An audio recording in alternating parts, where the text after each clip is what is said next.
Declan Rice was Arsenal's record signing when he joined the club last summer, and to very little surprise, he's been absolutely fantastic in Mikel Arteta's side.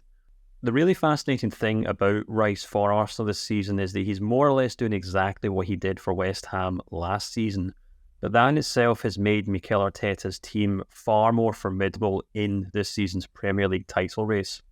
When we take a look at Rice's stats for West Ham last season and his stats for Arsenal this season, we can see that he's broadly covering the same bases as a ball-winning central midfielder, which in turn has made Arsenal far stronger defensively. Not only do Arsenal have the best defensive record in the Premier League this season, but they're also averaging fewer goals conceded per game than at any other point of Arteta's tenure at the club. But more specifically, the North London club have also conceded the fewest number of goals from open play in the league this season. It's here that we see Rice's direct impact on Arteta's team as a central midfielder who just simply loves breaking up opposing attacks in the middle of the pitch. It'll come as no surprise to Arsenal fans to learn that Rice is top of the club's list of tackles and interceptions in the league this season, and that he's 14th in the English top flight among all players in the league.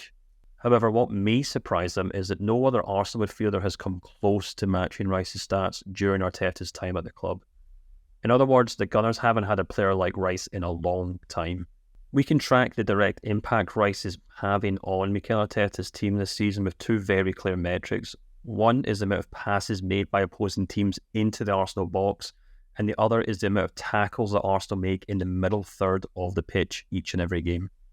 When we look at passes into the penalty box by opposing teams over the course of Arteta's time at the club, we can see a steady decrease from 2019 onwards. But this season has seen that number drop even more dramatically and now has Arsenal sitting first in the league for avoiding such passes from opposing teams. Equally, when we look at the amount of tackles Arsenal make in the middle of the pitch per game, we find that Arteta's side have more or less improved in this metric over the years. But what's perhaps most notable is that while they tend to languish among the worst teams in the division in this regard, simply due to them being typically more attacking and possession-based, this season has seen them shoot up to 9th among Premier League clubs this season. This is where Rice has come into play and why he's been able to add an extra dimension to Arteta's midfield without the Spanish manager having to make any notable compromises. Rice may have cost Arsenal an absolute fortune in the summer, but that transfer fee is already beginning to look like it might translate to league titles, and in the long run he may prove to be something of a bargain.